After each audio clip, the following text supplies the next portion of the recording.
तर हॅलो मित्रांनो, मी तुमचा मित्र अखिलेश रंगारी. दिवाळी आटोपल्यावर लगेच मंडया सुरू होतात गावाकडे. आणि आज ही गावाजवळ एक गाव आहे कर्डी नावाचं, त्याची मंडई आहे. तर आपण जात आहोत मंडई बघायला, सोबत तुम्हाला पण घेऊन जात आहोत.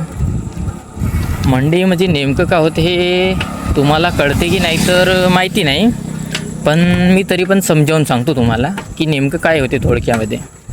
मंडई म्हणजे गावोगावी दिवाळी आटोपल्यावर लहान लहान जलसे टाईप राहतात. जलस्यामध्ये कसं दुकाने लागतात इकडे तिकडे, त्या टाईप राहतात. आता इथे गेल्यावर आपल्याला कळेलच नेमकं की काय आहे. मला तर माहिती आहे, पण इथे गेल्यावर मी तुम्हाला चांगल्याने समजावून सांगतो, म्हणजे नेमकं दाखवतो की काय आहे नेमकं मंडई, कशा राहतात मंडई. आमच्या गावची वेळ आहे थोडंसं, तरी जवळपास 27 ऑक्टोबरला आमच्या गावची मंडई आहे. आता गावाजवळ मंडई आहे, ते दाखवत आहो मी तुम्हाला. तर चला जाऊया. अर्ध्या रस्त्यापर्यंत आले आहोत मित्र आपण.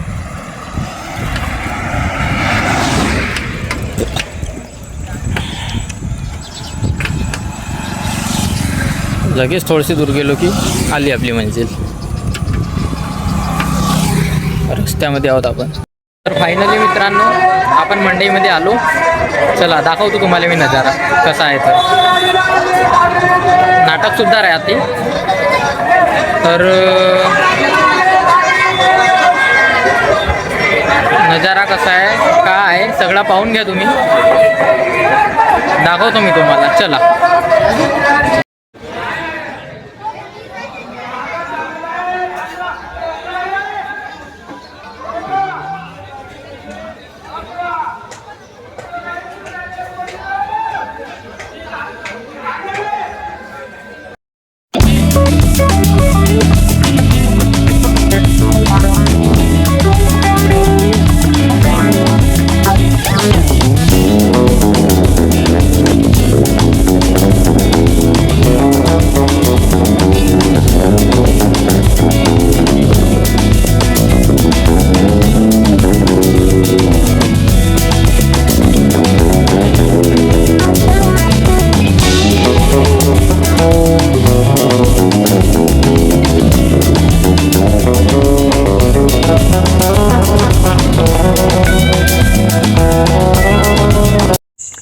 तर मित्रांनो, मंडई रात्रीच्या 9-10 वाजेपर्यंत चालतो, पण आपल्या तेवढ्या वेळ थांबणे शक्य नाही. त्यामुळे आपण लवकर घराकडे परतलो. काळोखार अंधार आहे.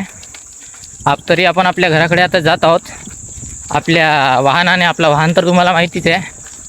तर ठीक आहे. तुम्हाला मंडई कशी वाटली? थोडंसं म्हणजे बाहेर गावचं होतं ना, त्यामुळे थोडंसं लहान व्हिडिओ झालं मंडईचं. बाकी माझ्या गावची मंडई जेव्हा राहील तेव्हा मी लॉंग व्हिडिओ करेन थोडासा, म्हणजे एक दुकान तुम्हाला सविस्तरपणे दाखवेन. तर चला मित्रांनो, कसं काय वाटलं सगळं कळवा मला कमेंटमध्ये. धन्यवाद. भेटूया आपण पुढच्या व्लॉगमध्ये. धन्यवाद. और किसी ने सच ही कहा है दोस्तों कि एक बार ट्रेन के लोकल डिब्बे में सफ़र करके तो देखो, तुम्हें एहसास हो जाएगा कि अमीर होना कितना ज़रूरी है. किसी ने बहुत सच्ची बात कही है दोस्तों. तो चलिए, 27 अक्टूबर को हमारे गाव की मंडई है. तर मी आपल्या गावची मंडई तर दाखवेनच तुम्हाला. तसंच भेटू आपण उद्याच्या ब्लॉगमध्ये. उद्याचा आपला विषय असणार रिव्ह्यू असणार. 1-2 पिक्चरचे रिव्ह्यू असणार, कसे आहेत काय आहेत नाही का, तर त्यांचं रिव्ह्यू असणार. चला भेटूया उद्याच्या ब्लॉगमध्ये. धन्यवाद.